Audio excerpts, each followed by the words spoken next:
ధర్మశాల వేదికగా మూడో టీ20 జరగనుంది. ఈ మ్యాచ్ లో గెలిచి లీడ్ లోకి వెళ్లాలని టీమిండియా పట్టుదలతో ఉంది. దీంతో టీ20 భారత్ గెలిచింది. తొలి టీ20 భారత్ గెలిచింది. రెండో టీ20 సౌత్ ఆఫ్రికా నెగ్గింది. 5 టీ20ల సిరీస్ లో ఇరు జట్లు 1-1 సమజ్జీవులుగా ఉన్నాయి. గత మ్యాచ్ లో భారత జట్టు ప్రదర్శన దారుణంగా ఉంది. ముందుగా బంతితో ఆ తర్వాత బ్యాట్తో చేతులెత్తేసి ఘోర పరాజయాన్ని చవిచూసింది. ఓటమి కంటే భారత ప్లేయర్ల ఆడిన తీరు కాస్త ఆందోళనకరంగానే ఉంది.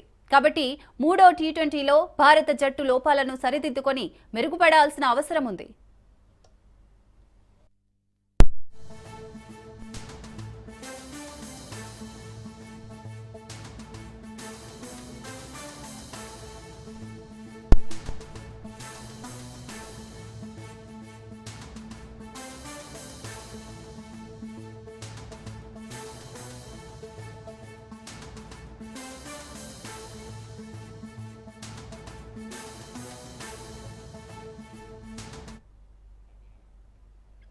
టీ20 వరల్డ్ కప్ కు ఇంకెంతో సమయం లేదు. ఈ పరిస్థితుల్లో కెప్టెన్ సూర్యకుమార్, శుభ్మన్ గిల్ ఫామ్ జట్టును టెన్షన్ పెడుతోంది. కొంతకాలంగా వీరిద్దరూ టీ20లో పేలవ ఫామ్ లో జట్టుకు భారంగా మారారు. టీ20లో సూర్య హాఫ్ సెంచరీ చేసి ఏడాదవుతోంది. ఈ సిరీస్ లో సూర్య, గిల్ ప్రదర్శన పేలవంగా ఉంది. సూర్య వరుసగా 12-5 రన్స్ చేయగా గిల్ 4-0 పరుగులు చేశాడు. దీంతో వీరిపై తీవ్ర విమర్శలు వ్యక్తమవుతున్నాయి. ఇప్పటికీ వీరిద్దరూ ఫామ్ అందుకోవాల్సిన అవసరం ఎంతైనా ఉంది. లేదంటే ప్రపంచ కప్ బెర్తులు డౌటే. మరోవైపు యువ సంచలనం అభిషేక్ శర్మ కూడా ఈ సిరీస్ లో నిరాశపరచడం అందరినీ ఆశ్చర్యపరుస్తోంది.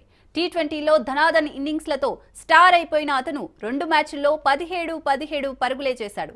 అతను కూడా పుంజుకోవాల్సి ఉంది. గత 2 మ్యాచ్ల్లోనూ టాప్ ఆర్డర్ విఫలమవడం భారత బ్యాటింగ్ పై తీవ్ర ప్రభావం చూపింది. హార్దిక్ పాండ్యా, తిలక్ వర్మ మాత్రమే టచ్ లో ఉన్నారు. జితేష్, దూబే కూడా పెద్దగా ఆకట్టుకుంది లేదు. మొత్తంగా బ్యాటింగ్ పరంగా భారత జట్టు చాలా మెరుగుపడాలని క్రీడా విశ్లేషకులు చెబుతున్నారు.